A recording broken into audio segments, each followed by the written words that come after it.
Yes. Hello, I'm Dr. Cheryl, and welcome to Wake Up with Dr. Cheryl, Wealth Transformation.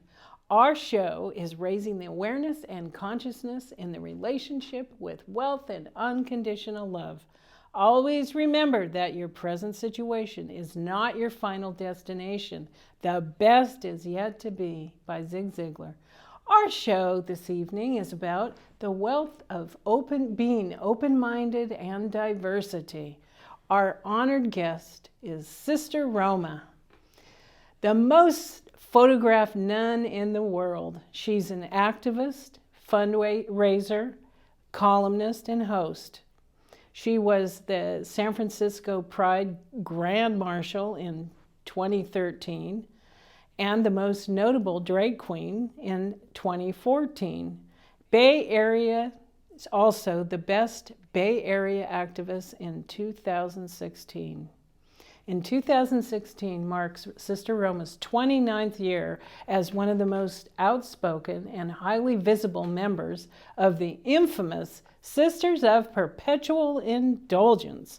Located in San Francisco, Roma is recognized around the globe as an activist, fundraiser, public speaker, hostess, master of ceremonies, columnist, talk show host, and arguable gay icon. Since taking her vows, Roma has been on the front lines in the war against HIV and AIDS. At a time when people were getting sick and dying alone, Roma embraced members of our community who others were afraid to touch due to the ignorance surrounding infection. It has always been one of Roma's goals to educate people about HIV and safer sex practices. Roma has volunteered and supported nearly every organization related to HIV, education, and practical care. All told, Sister Roma has directly or indirectly helped raise over $1 million for her community. Responding to a rise in hate crimes in the spring of 1989, Sister Roma created the Stop the Violence STV campaign, designed to raise awareness to the unsafe conditions in and around San Francisco. STV includes a citywide distribution of window placards, safety guidelines, and whistles, which she actually will be talking about going forward. She's also part of the Castro Community Patrol. There is so much more, and I can't wait for Roma to share the rest. Welcome, welcome, welcome, Sister Roma. Yay, thank you. Finally. I know. Finally. I know. After it was on Oscar night in February, the end of February this year. That's right. That we met, and your friend from LA was up Yes. to escort you to the Oscar party here in San Francisco. That's right, yeah. So we finally, we were talking about you coming on my show then, and now's the time. So welcome. It worked out. Thank you so much. It's great to be here. Actually, for those of you, we met in an Uber car. See? Say what you will about Uber, but it brings really interesting people together. Boy, oh boy. Right? Oh boy. Yeah, that was a great ride, and we just hit it off right away. And when you said that you had a talk show, I was like, well, I would be an excellent guest for your talk show. And sure enough. Here you are. Yeah. Here you are. So, my goodness, all the things that you have been involved with and that you do, I had to have you on my show because you're a wonderful example for humanity. Wow, thank you. Well, so tell us where you're from and how you got started in all this. What happened, right? No, I was born in Grand Rapids, Michigan, and I was turned over to a Catholic adoption agency as an infant. So I was actually cared for by nuns as a baby. Yeah. Wow. Isn't that crazy that here Wow. 30 years, or for 30 years, I would be a Sister of Perpetual Indulgence as a nun. But so my mother and father adopted me. I was still in their arms. And I was raised in Grand Rapids, Michigan. Lovely childhood, wonderful time in grade school, high school, enjoyed it. I went to a private Catholic college at Aquinas College. And then my junior year, I came to San Francisco to visit a friend of mine from school. And it happened to be summer at the end of June, which was Gay Pride. And being from a small conservative place like Grand Rapids, Michigan, I had never even knew there was such a thing as Gay Pride. It just blew my mind to stumble upon this amazing event where hundreds of thousands of people like me were marching down the middle of Market Street through the financial district to the steps of City Hall. Yeah. And it was just such a joyous, beautiful occasion. I knew that I had to live here.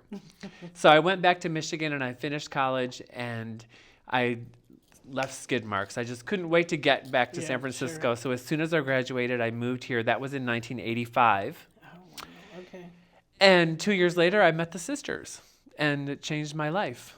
Wow. Wow. So at what point or how, with the sisters were already going then. Right. And then you came in, and how many are there altogether? Well, the sisters started actually in 1979, and it was just a group of guys who had these old nuns' habits that they had sort of borrowed from a convent in Iowa. And Sister Vicious Power Hungry Bitch, who's one of the founders, and her friends decided to go out and just sort of screw around with people and just see what kind of shock value it would have. So on Easter Sunday, they put on these nuns' habits, and they went to the Castro, and they went out to a few other areas.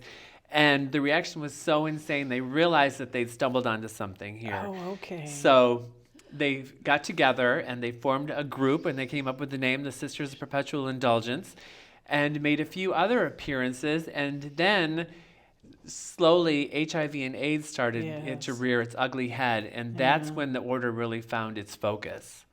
I think it's interesting that you call it an order. Yes, well, we are. I mean, We're an order of nuns. We're 21st century nuns, the Sisters of Perpetual Indulgence. We're a 501c3 a nonprofit organization in California. yes. And we have a lot of doctrines and things that we borrow strongly from the church, including the process to join the order. And we have novices. We have postulants, novices, and fully professed sisters in the house. And are they all both genders or just? Oh, yeah, we're absolutely welcome everyone. Oh, okay. And we're Okay. gay, straight, Yeah. male, female, transgender, Any race, all the every above. color, everybody Sure. who feels the calling. And it really is a calling, because that's what I want to stress, that first of all, a lot of people don't understand who we are and what we do. They think that we're mocking nuns, that we make fun of nuns. And actually, nothing could be farther from the truth. We consider ourselves to be very much like nuns in the fact that we minister to our community. We go where Oh, our my community gosh. lives. We go to the nightclubs, we go to the streets, and we serve people. We educate, we feed the hungry, we provide spiritual advice, and we are basically just a great, sort of a holy clown to the community, if you will. So, A holy clown. I like that. I didn't realize that I had the calling until 1987, when one of my good friends, Norman Schrader, we were buddies, and we used to pal around and go out and be crazy and drink a lot, and we were having a great time. I mean, I was young, I was in San Francisco, it was my first time away from home, and we were pretty wild. Well, one night I was with some other friends at this bar called the Midnight Sun, and we were watching the videos and Is that in San Francisco? In San Francisco, Yeah. and we were having happy hour cocktails, and then all of a sudden the door flew open, and in came this character, this like showgirl, clown, nun, and she seemed to know everybody by name, and she was smiling and laughing and amazing, and I had never seen anything like it in my life. And she walked up to us and she said, "Hi, Michael," which is my given name. Oh, okay. And I was like, "Do I know you?" Yeah, and, really. And she said, "It's Norman." And I go, "What are you doing?"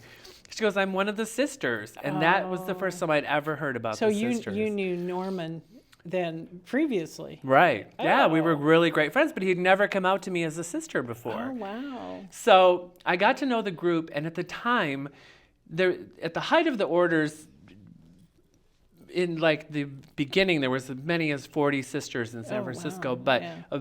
because of HIV and AIDS, Sure. sisters started to get sick and die. Other sisters left the order. Some issues happened, and by the time that I found out about the sisters, it had dwindled down to really just a core of about 6 active members, of which Norman was one. So I went and got to know the sisters and did a little research and discovered that these people were incredible. Like, they were really creating a change and affecting the world in a very positive way. And it was like a light bulb exploded in my heart, in my mind, and I was like, I care about civil rights, and I care about people who are sick, and people in my community, and people who need help, and I want to help people. It really changed my life. Like, I realized then that I had felt the calling.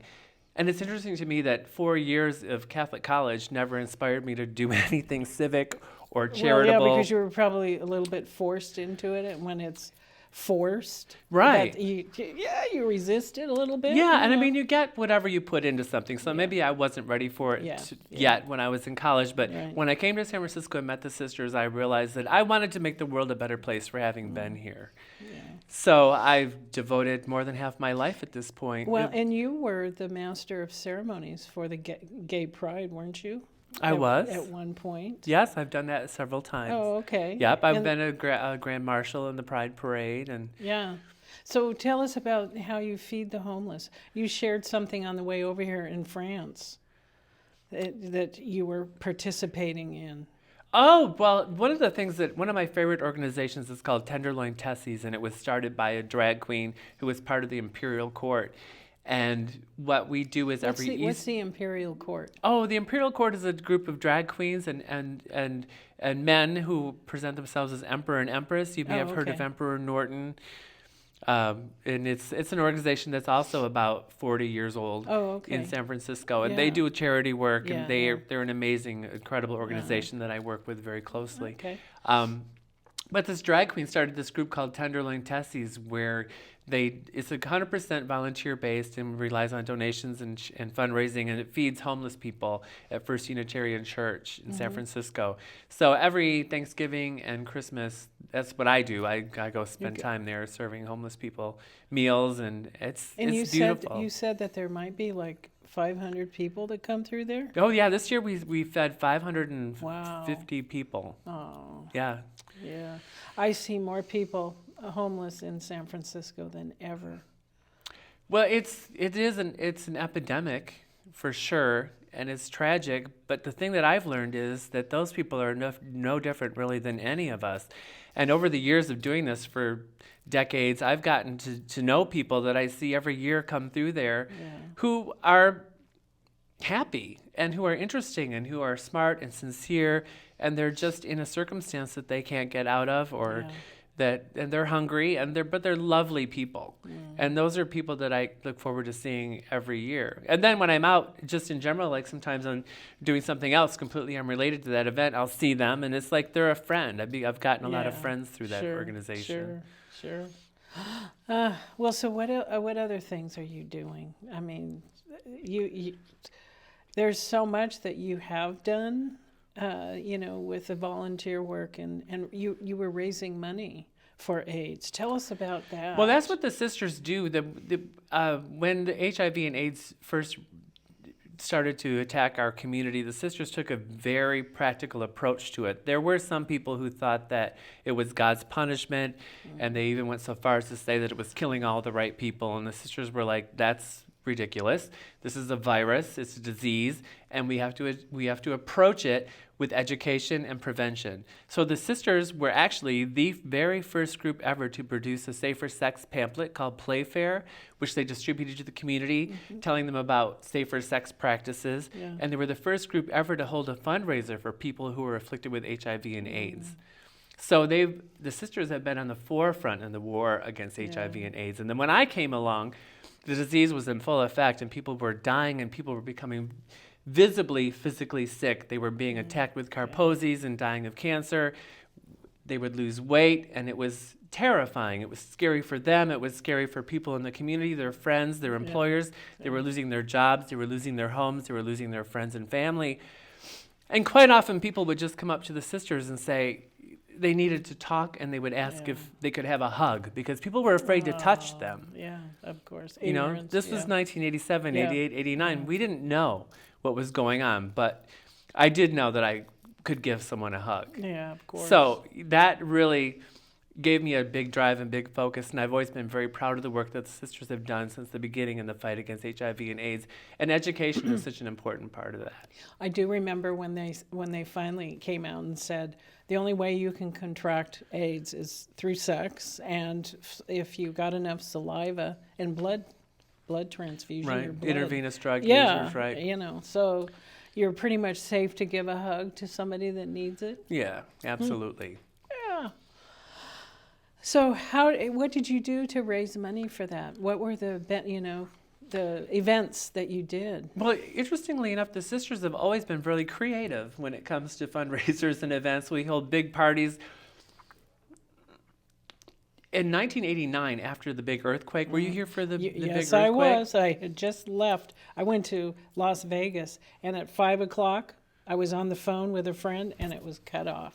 Right. But when I lived in Alameda at the time, when I came back, I was just horrified when I saw the I forget the 80 corridor Right. was collapsed, and it was horrible. That was a really incredible time to be here in San Francisco. First of all, it was before the era of the internet and the cell phones. And in 1989, there was not the speedy delivery of news that we have today, so people didn't realize the impact of the earthquake. I was working downtown, and I had left work. It was just around 5 o'clock in the afternoon, so I was sitting on Muni in the underground. Oh, my God. Waiting for the train to take off, and all of a sudden there was like a Yeah, jolt, yeah. and everything went black. Yeah, oh. And we thought maybe another train had hit us, or we didn't. And people didn't know what was going on. No. All I know is that all of a sudden this weird emergency light came on, and this voice came over the intercom, and it said, "Everything is normal. Remain calm. Report to the surface. Everything is normal." And we were like, right. Right. When you hear Normal? someone telling you in a voice like that everything is normal, it ain't And normal. whose perception? Hello. Yeah, it was very bizarre. Yeah. So we all went up to the surface, and there was chaos. Oh, yeah. But Yeah. Mayor Art Agnos at the time had started the Mayor's Earthquake Relief Fund, so he was collecting charity donations to help raise money to cover the cost of the earthquake and to provide to victims and things. So the sisters decided that at Halloween, we would take stepladders and bullhorns and buckets and go out into the Castro and collect money for the Mayor's Earthquake Relief Fund. Well, no one had ever tapped into the huge street parties that our community is so well known for prior to that, and we realized that it was a huge resource for donations. And that night, we raised over $10,000 in one night, just collecting money from people. Right. So we turned Halloween in the Castro into an organized event. We brought in entertainment and had costume contests and raised money every year, collecting money at the gates at that. And then we started working the gates at Folsom Street Fair, and then we started to produce Pink Saturday, which is the big party in the Castro before Gay Pride, on Saturday of Gay Pride. So we do special large events like that where we would raise money and collect money at the gates. So now, over the years, people have realized that if you see a sister standing somewhere with a bucket, that you can put your money in there and it's going to go back to the community. Yeah, sure. So let's see, you have also done benefits for AIDS research. Oh, yeah. So, I mean, I know we started to talk about, what you know about what the most effective way to preserve humanity with the AIDS right now and what the antidote is. Well, right away, when it started, we knew that we had to stop the transmission of the disease, and the best way to do that was through the use of condoms.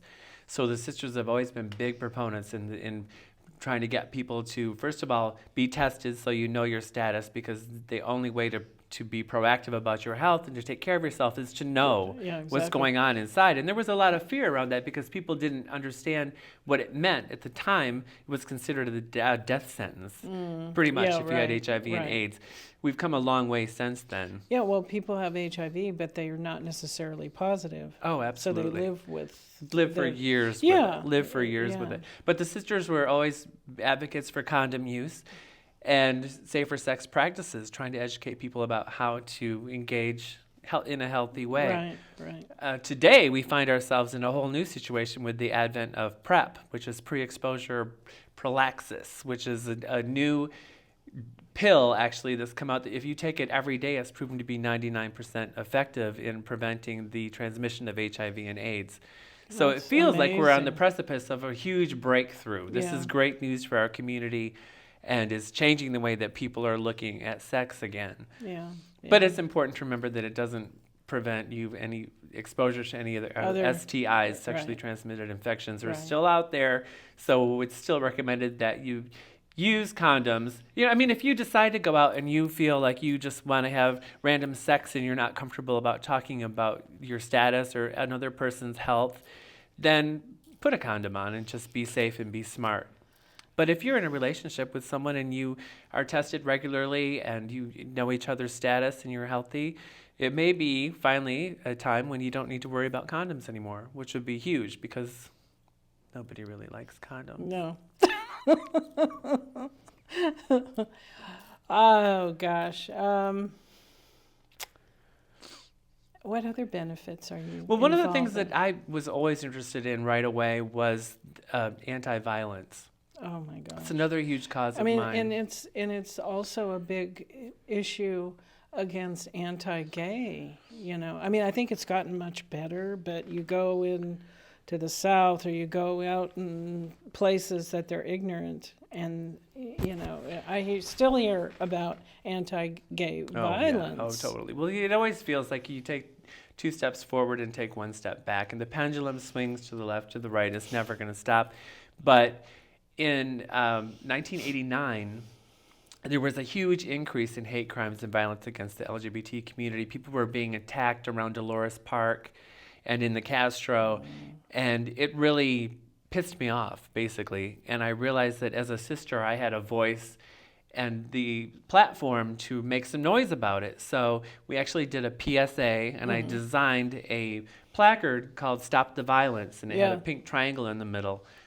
And the idea was that it would be sort of a program, like a safe house program, where if you saw this placard displayed in any store window or Right. someone's apartment, then you knew there would be a safe place where you could go get refuge if you were being attacked. Oh, that's, And we used it as a way to raise awareness to hate crimes. And we started that campaign, and then we added whistle distributions to it, because whistles have always been known to be a great thing to carry on your keychain, so that if you're being attacked or in trouble or see someone else who's being attacked or needs Right. help, Oh, you can yeah. blow your whistle to attract attention Right. or potentially scare away Right. an attacker. Right. So we added a whistle distribution, and then we threw in some safe sex information Yeah. and some condoms Yeah. and some candy, and like we had these little packets that we went around, Right. and we handed them out everywhere through the Castro and the Mission. We went to college campuses and took our campaign to schools, Yeah. and we did that for a really long time. And then that campaign sort of ran its course Yeah. until 2010, when Stephen Powell, a young 18-year-old man, was shot and killed at Pink Saturday in the Castro. And that Was that on Halloween? was a Pink Saturday. That was the That's- Saturday oh, of okay. Gay Pride. Oh, okay. And Okay. that literally devastated our community, and it broke the heart of my heart, and it broke the sister's heart, because that was our event. Oh, And yeah, that sure. event actually ended up becoming so violent that we no longer agreed to produce it, and we haven't done it for the last 2 years. Yeah. But the silver lining is that after that happened, I was motivated to restart the Stop the Violence campaign. Mm-hmm.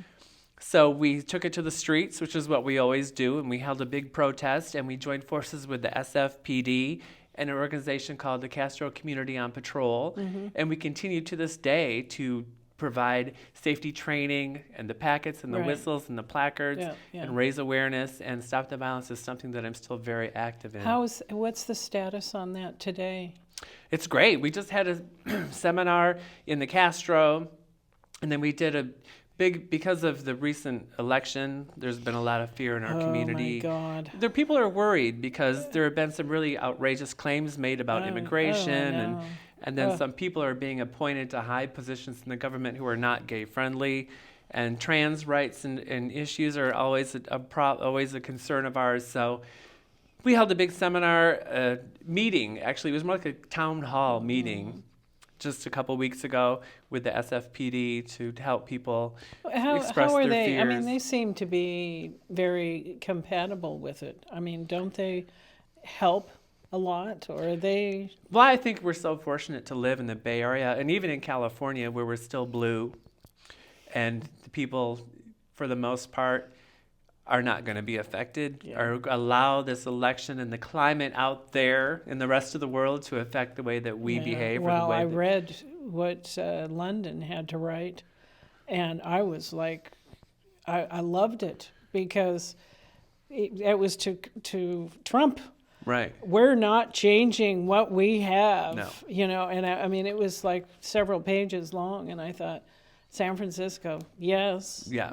Well, it's keep just, the peace. It's been horrific to see the misogyny and the racism and the comments, and there's just the climate of intolerance and these bigots and these people are just emboldened because they think that somehow that those are American core values, and they're not. No. And they're certainly not San Francisco values. They're certainly not Bay Area values. And we will never accept that or allow that to happen here. So we're lucky to be where we are right now. We're still in a really good place. And the other thing is that San Francisco has always been sort of a sanctuary city. It's attracted people, quirky people, kooky people, artists, creative, people who didn't fit in, people who felt like they didn't have anywhere else to go. They could come to San Francisco, they could find family, they could find home. And we'll always be that place. One thing that I am saddened about is how the artist community have been forced out somewhat because of the tech community. That's a big issue right now, and it's the millennial techs. I mean, it's not all millennial, but it's definitely the gentrification that has happened, that's happening, but it is slowing down. Well, this development is just being in the city, and just one day you can walk down the street and there'll have been a parking lot there, and the next day, I swear to God, there's the structure for a new apartment building, and they go up in a month, and you're like, who is going to live in these $4,000, $5,000 studio apartments? Like, who are these people? Where are they coming from? And then our community and our artists, like you said, and the quirks and the kooks and the nuts that make San Francisco so special are being priced out. And it's really sad to see that part of the community go. While I enjoy development, and I love to see beautification and improvements, and I love the expansion, I think it's so exciting to watch San Francisco grow. I know a lot of people don't appreciate that. There's problems with traffic and there's overcrowding, but I always wanted to live in a city. When I was a little kid, my favorite song was Downtown. Remember that song, Downtown, where all the lights are bright? My mom was like, okay. But I always knew that I wanted to live in a city, and I am excited about it. I live near Union Square, and I just like to walk out around my city and just feel it alive and see the restaurants thriving and the cafes, and then to see all the tourists. I love listening to the different accents and the languages that people speak when they walk through Union Square. I have it every day in my car. You what? I have it every day in my car. Oh, I bet. Isn't it great, though? I mean, it's the spice of life. It really is. I mean, it also, I'm learning. I'm constantly learning about people and, the conversations I have. It's wonderful. It is beautiful. The diversity. But I do worry about the fact that San Francisco is outpricing itself. And then there are people who are coming here who are so focused on work, and they're just here for their jobs. I know. And they don't understand where they live. They don't appreciate the spirit of it. They don't appreciate where they live. They don't understand. And they're not really here to help develop it or nurture it. They're just here to sort of suck it dry. No, I know. And a lot of it I have in my car. The tech people that are in the tech industry. And their attitude, and I've had multiple conversations about this, is that it's short term. This is the way they look at it. Right. It's short term. They're getting their experience, and they're paying 60-70% of their income to rent. But then there's the other side of it. The landlords are getting greedy. Oh. We're talking greed. So it's as long as they'll pay, and then so. But today I had a real estate guy. I talked to a real estate guy, and he said that it is slowing down. So, I mean, it can't sustain like this. No, it can't. It just can't. No. I mean, San Francisco, what I understand is San Francisco is about 200,000 overpopulated. And that's why there's so much construction everywhere, because the infrastructure can't handle it. It's a small city. It is a tiny city. It really is. 7 by 7, 49 Right. square miles. It's Yeah. small. Small. So, and then of course they can't build a lot higher in so many of the places because it's landfill. So what do they do? They have to search and, tear something down and build it up. Yeah. So, it's really going through a lot of growing pains. 200,000 overpopulated, and as far as I understand, a real estate guy said that there's 100,000 new domains, whether it's apartment or condo. Where is the other 100 going to go? So outside the city, right? So and it's having a trickle down effect. It used to be, well, we can go to Oakland and still afford to live there. Not so much anymore. They're catching up with us everywhere you go. So it's a sign of the times. It really is. It is. And there's a lot of anxiety and a lot of fear that's going on. And I just keep trying to spread the love, because that's what it's going to take to keep humanity together. It is. That's one thing that we all have. That's what we need. And that's what keeps me going. It's easy it would be easy to get caught up in all of the negativity and all that stuff, but I just won't. I can't. No, I don't want to live like that, and I refuse. Life's too short. And I got to tell you, not all techies are bad either. Oh, and I'm sure you know this. No, You've met wonderful people. But, I had my little run-in with Facebook. Were you familiar with all that? Well, There was a thing that if you Google it, you'll see. Say Google drag queens versus Facebook. And because this was a couple years ago, and it made international news. I was interviewed by CNN and the BBC and India. It was insane. But the thing is, there was an issue where people were being reported on their Facebook profiles for using what they considered to be a fake name. Oh, right. It was an option that you could report people for having a fake name. So people were targeting members of the LGBT community, specifically drag queens, who have obviously names that are not birth names. Right. And reporting them, and their accounts were being shut down. Oh, no. So I had gotten wind about that, and then it happened to me, and I was like, so this Facebook is just a mistake. Shut your... my account was, and it asked me to enter my name as it appears on my driver's license or credit card. Oh. So I thought, Facebook already knows my name. I mean, come on, Facebook knows everything about me, I just put my legal name in there and thought that my account would pop back up, but it came up with my legal name, but this face. And I was like, So I was like, well, this is not right. Like, this is confusing. I do not use Facebook outside of Roma. I really have been, this is my 30th year with the sisters. I have lived this authentic identity for more than half my life. When I go to Starbucks, they ask me my name, they write Roma on the cup. That's just how everybody knows me. In drag, out of drag, that's the name I go by. So I thought, it's a mistake, and I'll just get a hold of Facebook, and they'll fix it right up. Well, I don't know if you've ever tried to reach Facebook, but it's nearly impossible. In fact, it was impossible. So I did what you do in this day and age. I went to Twitter, and I said, tell Facebook that their fake name policy is unfair and discriminatory, and put hashtag my name is Roma. Well, that tweet went viral, and that hashtag started a movement called the My Name Is campaign. And we had a series of meetings with Facebook. We even had a protest at the Facebook campus to get them to realize that the LGBT community and millions of other users have authentic identities on Facebook that can't be proven with documentation or a piece of paper or an ID. And so they made significant changes. It's basically your stage name. Well, it is. But it's more than that. Because it actually is how I communicate with my community. A movement. And I use who I am, to spread messages about important fundraising and political issues, and to keep in touch with friends and family, just like everybody else does. There are millions of people who are not bad actors. They're not perpetrators. They're not predators. They're just using Facebook in a genuine and authentic way, but they're using a name of their choice. So I certainly... Did you get it back? Well, yeah. I sure did, because... Boy, you had to work hard at it. Facebook got wind of it and called me. Okay. Which is what really Well, surprised me. But I met some great people through this whole process. good. And Facebook does not hate the LGBT community or drag queens. That's why I didn't think. Not at all. No, they should. I mean. So we've had a lot of education on both sides about how the process works, and they've made a lot of changes to the way that people report profiles for having a fake name. Now it's not as easy as one click. You have to explain further. And now if you appeal it, you can provide special circumstances. Well, the way it should be. Right. But that took a good 1.5, 2 years to get there with them. Yes.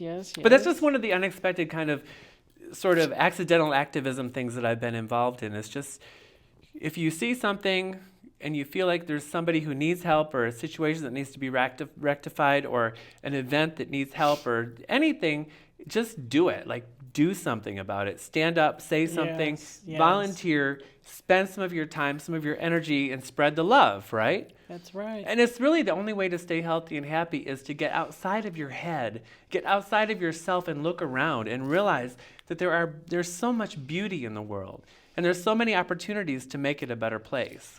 So I just always encourage everybody to do that. Oh, words of wisdom and love, and that's what this show's about too. Just keep spreading it. Right. Keep spreading it. Yes. And thank you for doing what you do, and you have a flair with it, so it makes it more interesting. Thank you.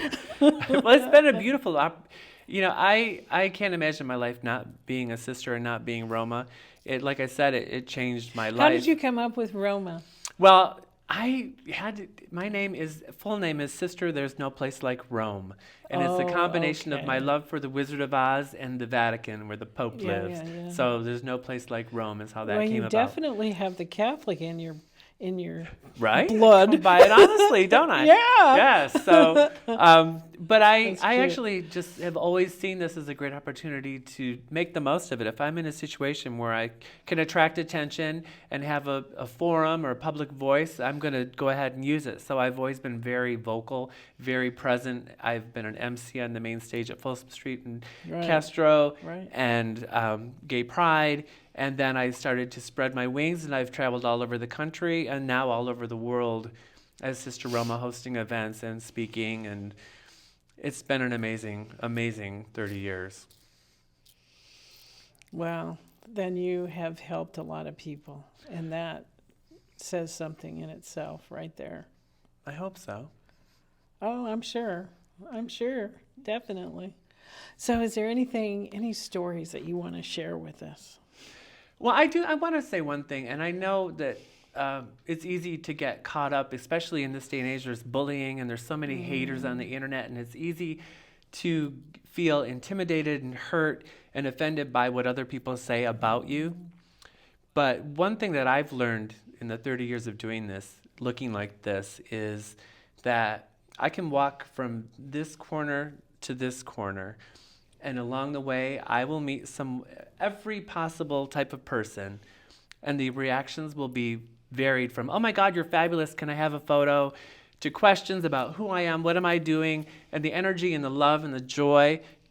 In the same blog, I can meet someone who thinks you're a faggot, or what are you supposed to be? It's Halloween, you're a freak. And the thing that I've learned is that I have not changed from this corner to this corner. I am just who I am. So people's reactions to me says a lot more about them than it does about me. So I just want people to remember, when people have a certain reaction to you or they're feeling a certain way, consider that. You know who you are. That's right. And it says a lot more about them than it does about you. And I try to, well, in my show, love yourself first. Love yourself unconditionally first, which means stop judging and stop criticizing. Right. To yourself. And I know I've been guilty of that myself, criticizing myself. It's hard. And the way you're raised or whatever. And then society, media doesn't help. Yeah. But, we have to do that with our support and ourselves. Well, the Whitney Houston song, right? The greatest love of all is learning to love yourself. And when I first heard that, I was like, wow, okay, really, girl? But then the older I get and the more I live, the more I realize it's absolutely true. It is. The more comfortable you are and accepting of yourself, the more free you are to love other people and accept them. Absolutely. Yeah, because no one's perfect. Oh, God. Everybody has flaws. Absolutely. So, you love your flaws and you can love others. Yeah. And their flaws, because sometimes that's what you even love them more for, or their imperfections. Exactly. So. So what else would you like to share with, whatever? What would you? I mean, I know you have a lot in there to talk about. And I guess I'm a little tired, so I'm not getting as creative as I would like to. That's okay. Yeah. No, well, every year I go to New Orleans for Southern Decadence, and that's one of my favorite And when events is that? I do. What time? That's in Labor Day weekend at the beginning of September. Okay. So that's one of my annual events. And then in May for Memorial Day, I always go to Chicago because it's IML, Grabby. IML is International Mr. Leather, and Grabby's is the Gay Porn Award. So those are 2 gigs that I have regularly every year. But this last year, I have traveled so much. I was lucky. I sort of made it a decision that I wanted to get to know sisters around the world. Because as I mentioned, when I joined the order, there were just 6 of us active members in San Francisco.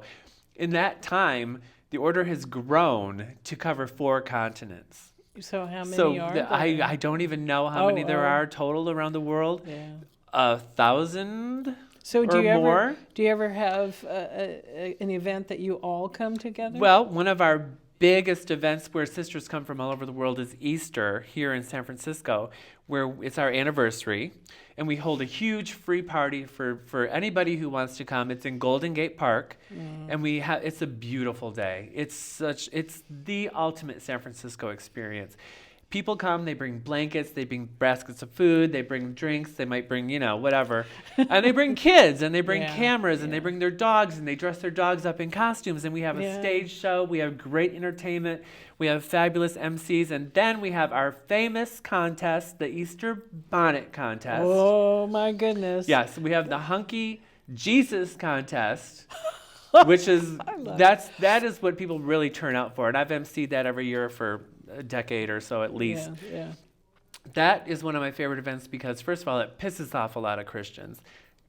A lot of people don't have a sense of humor. Diehard Catholics. Well, just, people, it's easy to get offended but if you want to know who my Jesus is hunky. But the thing about it is San Francisco is so full of really smart, creative people. They come up with these great costumes and these great themes and names for their contests. And then the audience always picks my favorite, which is always the smartest, most ingenious one. It's not necessarily like the most beautiful bodybuilder one, but there's, like, we had Viva Las Jesus one year who, like, he was dressed like Elvis. And when he opened his hands like this, the stigmata came out and red glitter and ribbons came out of his hand. It was like brilliant stuff like that really gets them. Yeah. So that's one of my favorite events. So everybody's invited to that every Easter. It's a free party that the sisters do. And there you'll get to see sisters from all over the world usually show up for that. That's a beautiful event. Yeah, and it just happened to be on Easter. It's on Easter. That's our anniversary. That's when it all started, 30, 40 years ago, whatever it was. Yeah. So, but I traveled to Prague this year. I was actually Grand Marshal of the Prague Pride Parade. That was beautiful. Prague is like a storybook. Oh. I've seen photos. I haven't been there. It's beautiful. And it was not touched during the war. There was no bombs dropped on Prague. So everything is intact and just beautiful. And then most recently, one of my lifelong dreams was achieved when I went to Paris. Paris is absolutely stunning. Ooh la la. Yeah. There's some more. It's so funny that when I got there, I felt like it reminded me of San Francisco in a lot of ways. It was cool, the climate was very much like San Francisco, right. But like there was just a vibe about it that felt really familiar. I love the architecture. Oh, it's gorgeous. It's just so like perfectionistic, I love the Italian, but the French are, it's so detailed. It's beautiful. And all the cafes and people just everywhere.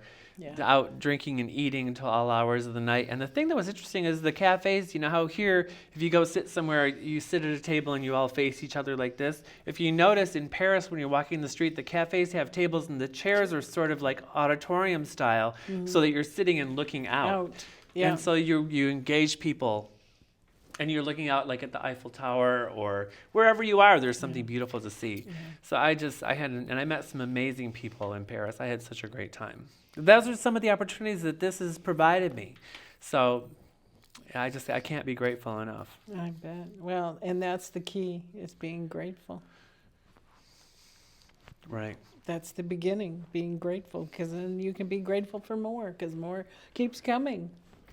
And more keeps coming. So do you have a relationship with the San Francisco police? Do you, I mean... Yeah, I have a really great... There's a good friend of mine, Lenny Broberg, who's a detective in the police department, and I've met several of the sergeants and the officers on the beat, and they do a lot of effort to reach out to our community. Oh, that's good. Again, one of the things that's great about living where we live is that our police department is very active in our community and very interested in reaching out to other people. I'm not a black person, so I can't speak about for that community how they feel about the police department. Sure. And I completely understand how they may feel about the police department because, like them, I am horrified. I mean, I have marched with Black Lives Matter. I have laid down and screamed, "I can't breathe" with Black Lives Matters. I've up and down the Market Street, everything. Like, I 100% understand and support that community. Of course. But I can't speak for that community, and I can't really understand how it feels. But my relationship with the police department personally is pretty good, and they've always been very supportive of the sisters. Yeah, that's good. Yeah. You know. Yeah, we're fortunate to be in a place where people... More open-minded. Or try to be, yeah. They try. Yeah. It's not perfect, but you know. No, I know. But now, did they stop doing the... I know they used to close off Castro on Halloween. And didn't they stop that? Well, that was the sisters. We did that. We did that for 5 years, but that became sort of... Somebody got murdered there. Well, people were attracted to that event as people who... It was such a... Okay, let's back up. It was amazing because there were so many great costumes, and it was an opportunity for our community to get together and just party and have a fabulous time. And then when the sisters took it over, we brought in these big flatbed trucks and brought entertainment and had an incredible Halloween costume contest. It was beautiful. But then over the years, it started to get increasingly violent because it attracted people from outside the community. People from outside the city started to come in. And it almost started to feel like it was open season on, gay people. It was they get drunk or whatever. Well, they would get drunk, and then any place outside the footprint of the actual event became sort of dangerous. Like, you did not want to be walking alone. And then the final year that we did it, some sisters were actually attacked. And we were like, you know what? We just can't justify doing this event anymore because it's turned into such a violent mess, and we don't want to harm people. That was never the point of it, so we withdrew. And the police wouldn't get involved in that, or they did. We had police. There was an organization called Community United Against Violence, but the last year that it happened, it became so violent they left. I mean, they're volunteers. It was a mess, but it's difficult. But that does still happen. People still go to the Castro. I think people will always go to the Castro for Halloween. It's just not an organized event anymore. Well, I remember one year I went with a man friend, and I dressed as a hooker. Did you really? Did you make any money? No. But I did get approached. Oh, you did? Yes, and my boyfriend was down, and he started laughing, and then I started laughing. He comes up to me and he goes, "Are you for real?" Wow. Very convincing hooker, I guess. Well, you have something to fall back on if this doesn't work out for you. Oh, God. I think I belong to the nun. Yes. I belong to the sisters. Yeah, you do. Totally. Oh, goodness. Oh, good. Well, so How long does it? I think it takes you 3 hours to put your makeup on, right? You know, as many years as I've been doing this, I still need a good 3 hours to start the process and Yeah, well, you have put it on. layers and Yeah, there's a whole routine that goes into it, and then So do getting all this on takes another half hour. So it takes me a good 2.5, 3 hours to get ready. So do you ever vary your makeup? It's evolved over the years for sure. Okay. Like Yeah. when I first started, it was very severe triangles, and I used to use a lot of day glow paints because I worked in the nightclubs. I was like a club kid almost. I was a hostess at a lot of the clubs in San Francisco, and it glowed under black light, and it was like, right. Yeah. And then a lot of drag queens that I became friends with, and some trans women that I was very close with, I would sit and watch them do their makeup, and I was like, Oh, sure. you know, and they were That makes a so difference. beautiful. And I wanted to be prettier, so I sort of softened it up, and you know, you learn stuff over the years. Of course. You keep Well, playing. Yeah. So the only thing I didn't learn was how to be quick. So, but I think I'm pretty now.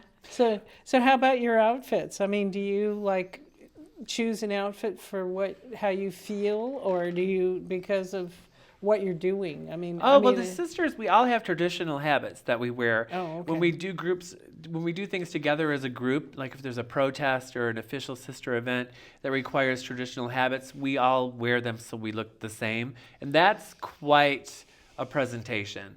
I bet. That really is quite awesome to see. That's the show. Doesn't happen that often, though. Most of the yeah. time, the sisters all express ourselves, because you can imagine, we're a group of, San Francisco is about 50 sisters. Oh, wow. And we're all very unique individuals with sure. strong personalities. And that's the great thing, though, about the order is that we can all focus our attention on something that we feel important. We have trans sisters who are active in that community, and we all support them when they host an event. We have women who are interested in working with breast cancer and survivors of domestic violence. And then we all take up a different cause or a different thing that we're very passionate about. So that's the great thing about having so many sisters. Sure. But we all sort of express ourselves however we feel fit. I love a theme. Give me, wait till you see me at Christmas, girl. I got poinsettias and red and green, and it's going to be crazy. Yeah. Fun. Absolutely. That's it. It's fun. That's the whole point, really, is we just want to have fun. I know, and that's what keeps us young. Yeah. Fun. Exactly. Laugh, and never lose your sense of humor. That's right. The most important thing. That's in our vows. We take vows to promulgate universal joy, expiate stigmatic guilt, but never take ourselves too seriously that we forget to have fun. Oh, yeah, that's good. So, how many vows are there? Oh, well, we pledge allegiance to the community, to our fellow sisters, and to the universal joy, and expiate stigmatic guilt. But the whole time, to make it appear glamorous and effortless, but never take ourselves so serious that we forget to have fun. Yeah, that is wisdom for everybody, especially adults. Yeah. Children know how to have fun. Most children do, Right. you know, and it's innate. So we need to. My father taught me a long time ago. He said, always keep that kid alive inside of you. Good. Because that's how you have fun, you know. We can tell so much about parents when you see their kids. Because, when I go out, you never know how the reaction is going to be. Oh, yeah. Especially with animals and kids. But, some dogs are really, they're Afraid? They're aggressive or afraid or don't, but others are fine. But some kids, if you go out and you see a little child runs up to you and they're like, "Oh, you're pretty. Are you a boy or a girl? Or can I touch your feathers?" Or they're curious. Yeah, of course. They're smiling and they're full of joy, and they're a little shy and they're excited to see you and they think it's beautiful, whatever it is. They don't really understand what it is. It's not important. Yeah. They just know it's something different and unique. And you look at their parent, and their parent is standing there smiling and encouraging them to be curious and to ask questions and welcoming and open, and it's beautiful to see. But when you walk out and you see a child standing behind their parents' legs, looking at you, accusingly or frightened, and you look up, the parents usually have a sour look on their face too. So I don't, it's like you said, children know how to have fun. I think it's innate. I think that the opposite is learned. Yeah, it So is. it's It important. I think you can tell a lot about a parent, and I think that parents who raise their children to be accepting and full of love and to welcome things that they don't understand with that open mind and that joy are great parents. Well, with that, my goodness, we're coming down to our last minutes. Is there any other words of wisdom that you would like to share? Oh my gosh. Any other things that you would like to share before we close? Just please, you can follow the sisters on our website at thesisters.org. You can follow me on all social media. Thesisters.org. Thesisters.org. I will make sure that I have it on there. Okay. Yeah. And I'm on social media, on Twitter at Sister Roma and Facebook, Sister Roma. Yeah. And hit me up, follow us, come to our events, and let us know if you have anything you're interested in a sister appearing as your private party or somewhere, an event. We're more than happy to consider it and Absolutely. show up and yeah, and bring your joy. That's right. Thank you so much. Thank you. I'm so glad that we finally got to be here together. Me too. Rest. I'll leave you with this. Never give up, even if things look impossible, especially with the events of the presidential election. Be grateful, and be grateful for your freedom of choice, freedom to learn, earn, and discern. Eat healthy. Good nutrition feeds your mind and your body temple. Feed your spirituality with meditation and prayer. Love yourself unconditionally. Stop criticizing, stop judging, and forgive yourself and others. Stop allowing others to dominate the way you feel and think about yourself. Be compassionate with yourself first. Share your abundance and wealth with others in whatever form that may be. When fear knocks, let faith answer the door. We need love more than ever now for what is unfolding in our government and society. Remember the 4 Agreements by Don Miguel Ruiz. Be impeccable with your word. Don't take anything personally. Don't make assumptions, and always do your best. Wealth is the ability to fully experience life by Henry David Thoreau. Thank you, Marin TV, for facilitating our show, and especially to my crew, Eric, Brad, and Ginger. Woohoo! If you like our show, please let us know at #MarinTV or on our Facebook page. Please support and become a member of Marin TV. Bye for now. Until next time.